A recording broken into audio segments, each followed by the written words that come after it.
한때 롯데 자이언츠의 포순한 해결사로 기대를 한몸에 받았던 유강남이 이제는 1군에서 사라질지도 모른다는 충격적인 전망이 나오고 있습니다.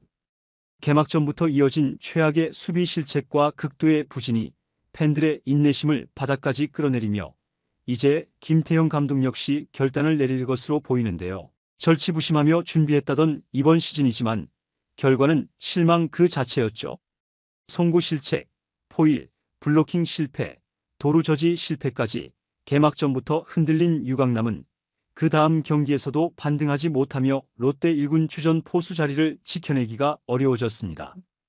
80억 원이라는 거액을 투자하며 그를 데려온 롯데지만 이제는 유강남을 2군으로 내려야 한다는 여론이 강해지고 있는 상황인데요. 정보근과 손성빈 등 젊은 포수들이 점점 성장하며 롯데는 새로운 포수 체제를 구축할 가능성이 크죠.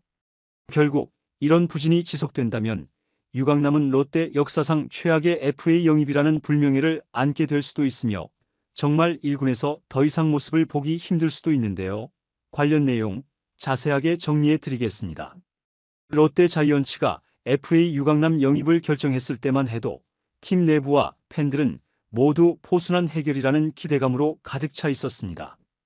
수년간 안정적인 안방마님이 없던 롯데에 유강남이라는 검증된 선수가 합류하는 것은 분명 희소식이었죠. 그러나 FA 계약 이후 지난 시즌 부상과 부진이 겹쳤고 결국 올해 개막전부터 연이은 실책과 타격 부진으로 인해 롯데와 유강남의 동행은 심각한 위기를 맞고 있습니다.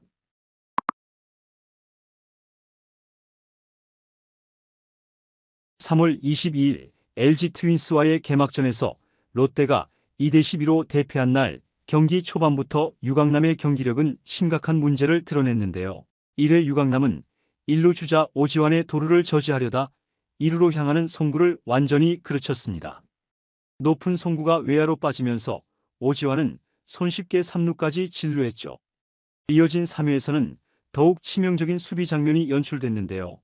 노볼 투 스트라이크의 유리한 볼카운트에서 유강남은 바깥쪽으로 빠지는 슬라이더를 제대로 블로킹하지 못했고 공은 뒤로 빠졌습니다. 순간적으로 정신을 잃은 듯한 유강남은 좌우로 고개를 돌리며 공을 찾느라 허둥댔고 그 사이 3루 주자 오지환이 홈을 밟으며 추가 득점을 올렸죠. 공식 기록은 폭투였지만 사실상 포수가 몸으로 막을 수도 있었던 공이었기에 유강남의 블로킹 능력에 대한 의구심이 커질 수밖에 없는 장면이었습니다.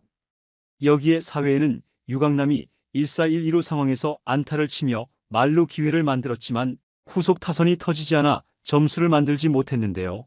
수비에서도 공격에서도 존재감을 드러내지 못한 유강남은 결국 6회 교체되며 2025 시즌 개막전을 초라하게 마무리했죠.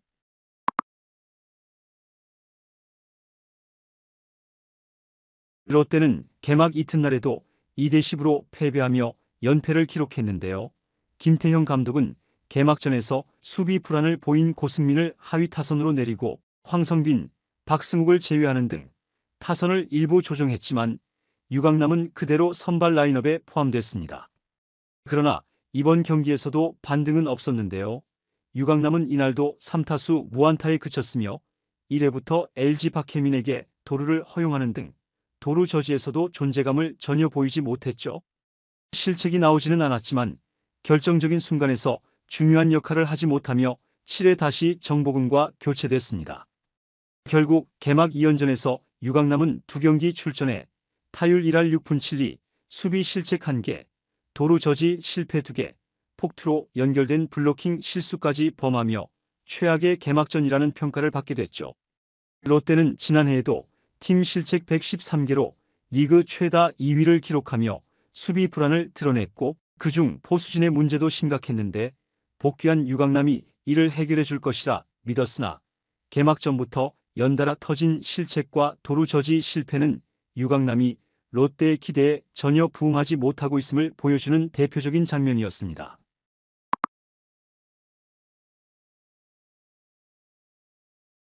유강남이 부진을 거듭하면서 롯데는 포수진 개편을 강행할 가능성이 커지고 있는데요. 개막전부터 정보근의 출전 비중을 늘리고 있으며 손성빈 역시 1군 콜업 가능성이 높아진 상황이죠. 이들이 경기에서 더 안정적인 모습을 보인다면 결국 유강남의 1군 잔류 여부는 불투명해질 것으로 보입니다. 특히 지난해부터 꾸준히 성장세를 보인 손성빈은 타격과 수비 모두에서 경쟁력이 있는 선수로 평가받고 있고, 여기에 정보근은 이미 여러 차례 1군에서 경험을 쌓아왔으며 경기 운영 능력에서도 안정감을 보여주고 있죠. 김태형 감독이 개막 2연전에서 유강남을 2경기 연속 선발 출장시킨 것은 마지막 기회를 주기 위한 것이었을 가능성도 있는데요. 하지만 그 기회를 살리지 못했다면 롯데는 포수 세대 교체를 공식적으로 선언할지도 모릅니다.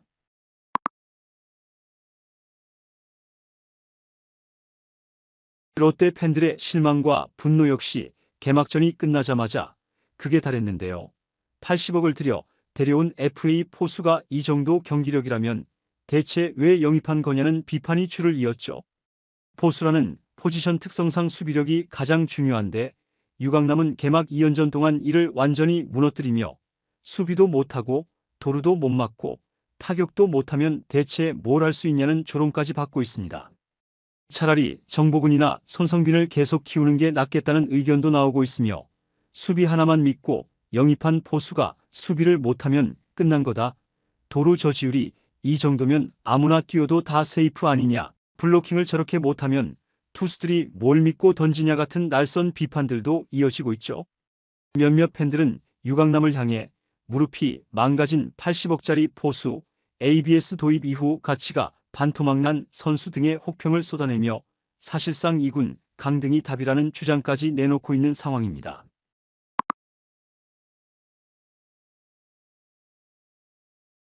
(80억 원이라는) 거액을 들여 FA 계약을 체결한 유강남이지만 지금과 같은 경기력이 지속된다면 그는 롯데 역사상 최악의 FA 계약으로 불릴 가능성이 높은데요. 롯데는 과거에도 FA 영입 실패 사례가 많았지만 유강남의 경우는 포수라는 중요한 포지션에서 팀에 도움이 되지 못한다는 점에서 더욱 문제가 심각해 보이죠. 게다가 지난해 도입된 ABS로 인해 프레이밍 능력의 중요성이 낮아진 것도 유강남에게 불리하게 작용하고 있는데요.